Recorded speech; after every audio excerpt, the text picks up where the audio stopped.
एक बार की बात है, एक छोटे से गांव में रमेश नाम का एक ईमानदार और मेहनती किसान रहता था।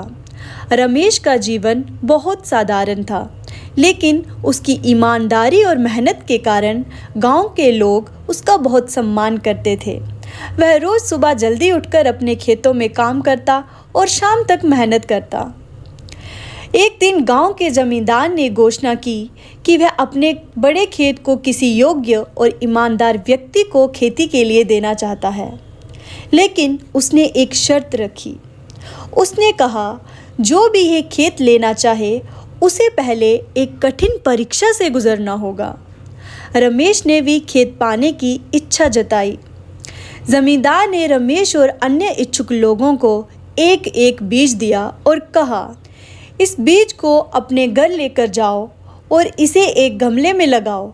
1 महीने बाद जो भी सबसे अच्छा पौधा उगाएगा उसे यह खेत मिलेगा। रमेश ने बड़ी लगन से बीज को गमले में लगाया। वह रोज उसे पानी देता और धूप में रखता, लेकिन बीज अंकुरित ही नहीं हुआ। वह परेशान था, लेकिन उसने हार नहीं मानी। उसने पूरी ईमानदारी से बीज की देखभाल की। 1 महीना पूरा होने पर सभी लोग जमींदार के पास अपने गमलों के साथ पहुँचे। उनके गमले हरे भरे पौधों और रंग बिरंगे फूलों से भरे थे, लेकिन रमेश का गमला खाली था। उसे देखकर लोग हंसने लगे।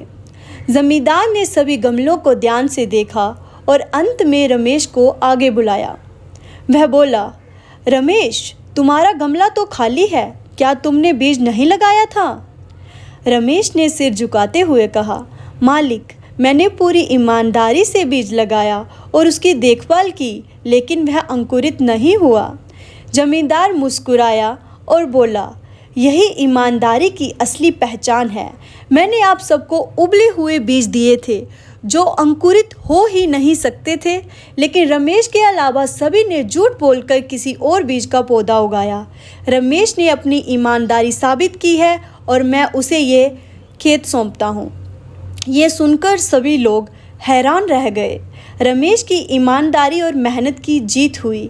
उस दिन से वह खेत रमेश को मिल गया और उसने अपनी मेहनत से उस खेत को हरा भरा बना दिया। दोस्तों, इस कहानी से हमें यह सीख मिलती है कि ईमानदारी और मेहनत का फल हमेशा मिलता है। भले ही उसे पाने में थोड़ा समय लगे, लेकिन वो फल हमें हमेशा मिलेगा। झूठ और धोखे से सिर्फ पल भर की सफलता मिलती है, लेकिन सच्चाई और ईमानदारी इंसान को जीवन भर सम्मान दिलाती हैं।